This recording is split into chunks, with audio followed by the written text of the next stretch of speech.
you ever wondered if the wash sale rule applies when day trading in a Roth IRA? Today, we'll explore how this rule impacts your Roth IRA investments and what you need to know to navigate it effectively. The wash sale rule is designed to prevent taxpayers from claiming a loss on a security if they repurchase the same or a substantially identical security within 61 days before or after the sale.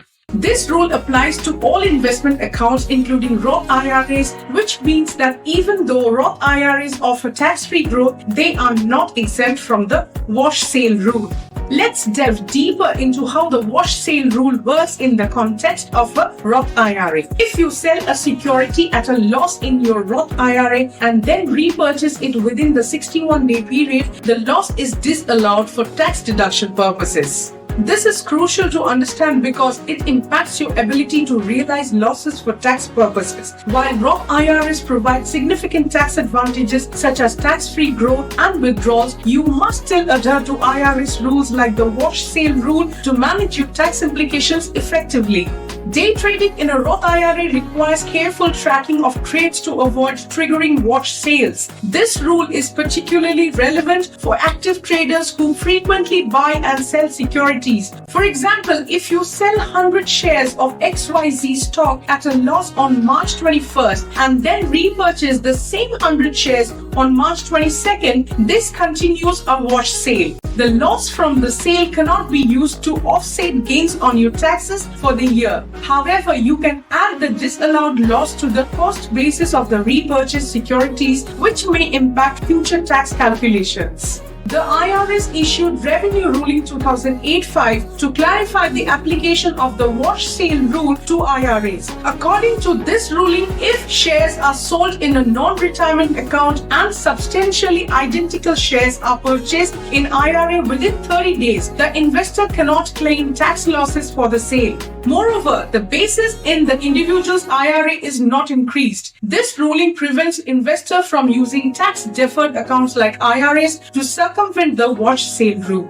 Let's consider an example to illustrate this. Suppose you own 100 shares of YYY stock with a basis of $1,000 in your brokerage account. You sell these shares at a loss for $400 on October 10th and then buy 100 shares of YY stocks again in your IRA account for $800 on November 1st. According to Revenue Ruling 2008-5, you cannot deduct the $600 loss on the sale, and you cannot increase the basis of the stock purchased in your IRA by the $200 difference between the sale and repurchase prices. Violating the wash sale rule can have significant consequences. If you break the rule, you will have to pay the capital gains that would have been due if the loss had not been disallowed. Additionally, the loss will be added to the cost basis of the repurchased investment, and the holding period from the first transaction will be added to the holding period of the later transaction.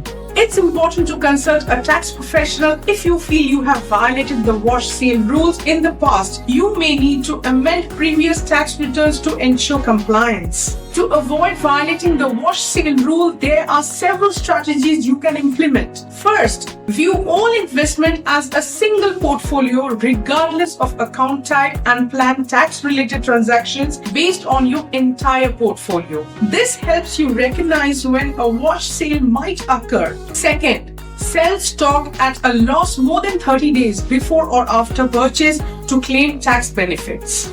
If maintaining your asset allocation strategy is important, consider buying a different stock in the same category, ensuring that the stocks cannot be categorized as substantially identical. Another strategy is to use a set investment plan or method. Having performance goals for each investment and a contingency strategy keeps you focused on making well-conceived investment decisions rather than arbitrary trades. Additionally, invest in volatile investments outside of IRAs and other tax-deferred accounts to take advantage of tax benefits from changes in taxable gains and losses. Buy investments that pay dividends and interest inside an IRA to maximize the tax deferral of income and reinvest in your retirement fund. If you need to report losses from wash sales, use IRS Form 8949 and Schedule D.